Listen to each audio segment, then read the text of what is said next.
नमस्कार, स्वागत आहे तुमचं नव्या ब्लॉग मध्ये।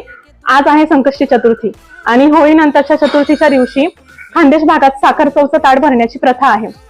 होळीच्या दिवशी एकमेकांना रंग लावून एकमेकांमधले मतभेद मिटवून साखरेचे पदार्थ एकमेकांना वाटून एकमेकांमधले मतभेद मिटवण्याची ही प्रथा आहे।